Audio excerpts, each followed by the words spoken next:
It's Big Ryan, the Fat Guy, coming to you from Fat Guy Studios. It's time to talk about why Isaiah Crowell should be on your 2017 fantasy football team. Fat Guy, why should he be on your team? Well, it's a variety of reasons. Let's start off with reason number one. Well, usually you start out number one. I mean, unless you're a crazy person. All right, let's start on 4. Yeah. Let's talk about Crow. Where do you rank him among your running backs in the league? Believe it or not, the top 10. Top 10? That is the top 10. There's plenty of reasons to like him. He's not necessarily an every down back, but he is for the Browns. He does lose some reps to the gadget like Duke Johnson Jr., but he doesn't lose too many touches. He's a competent receiver. He's a good inside the tackles runner. He struggles a little bit with top end speed, but he is quick. He's durable. He avoids taking mega damage. He scores lots of touchdowns. So generally speaking, he's an all-around back, and those are harder to find in the league. He's not the greatest back, but he's an all-around back. Let's talk about the second reason. How about that offensive line for Cleveland this year? Cleveland's always had a decent offensive line. They underperformed last year, so they addressed it heavily in free agency. They had Kevin Zeitler from the Cincinnati Bengals. They had J.C. Treader from the Green Bay Packers. And they draft Sean Coleman is going to push Cameron Irving for the right tackle spot. And then they have all-world, yes I said all-world, Joe Thomas returning at left tackle. And they have Joel Bitonio returning at left guard, who's shaping up to be a really, really good guard. I'm excited about left tackle, left guard, center, right guard, but Sean Coleman is what interests me the most because he's strong, but he's very raw, and there's a lot of potential there. Well, strong and very raw is better than fat, lazy, and stupid. Well, that's enough about Cameron Irving. Let's move on to reason number 3, and just the talent gap between him and all the other Cleveland Brown running backs. It's just no question. Because, as I said, Duke Johnson is the only one, and their body types are completely different. They drafted Matt Days in the 7th round, but Matt Days might end up just being a returner. They also have George Atkinson, who they picked up from Oakland. But again, these are guys that aren't even necessarily guaranteed to make the team if they had brought in other players. So Crowell's the focal point, no question about it. I think Matt Days is the perfect example of a jag. Just a guy. Another guy. Reason number 4 I have here is Hugh Jackson's simplified offense for all the young quarterbacks, receivers, and tight ends that surround him. It's particularly for one guy, I believe. It'd have to be DeShone Kizer. They know that this is the future player. That is, unless they completely tank and they end up somehow with Sam Darnold next year, but I really don't see that happening. The Jets are trying to sew that up themselves. That being said, they have 4 quarterbacks on their rosters, one of them being the possibly cap casualty Brock Osweiler, next year for sure, but they've already paid him this year.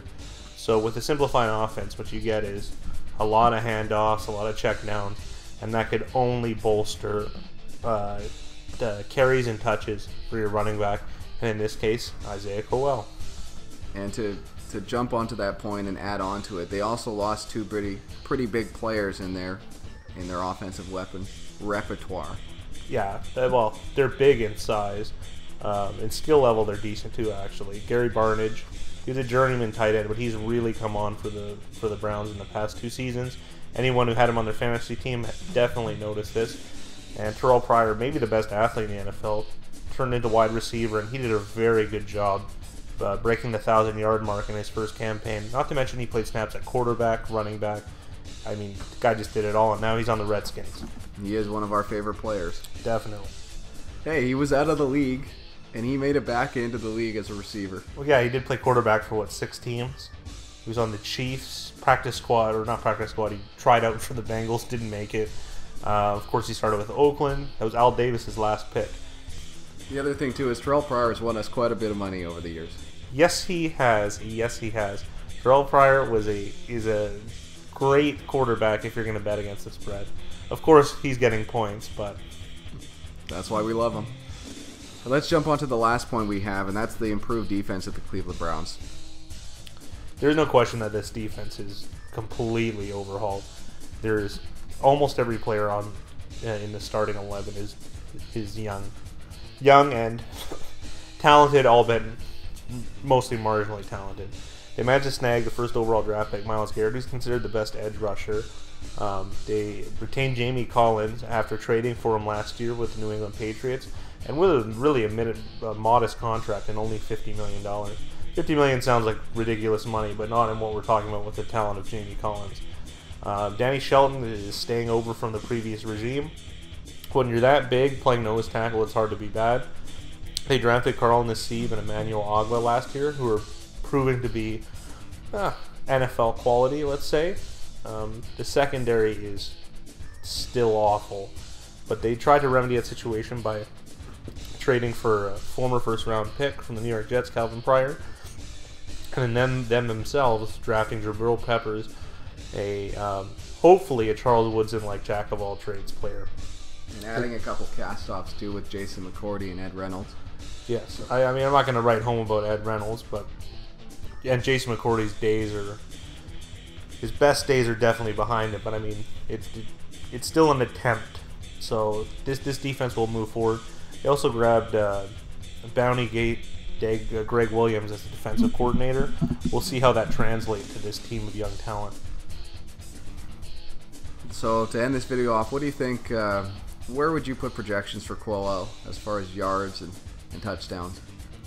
I really feel this is an 1,100-yard season, and I'm going to go 10 touchdowns and 2 receiving touchdowns, so 12 overall.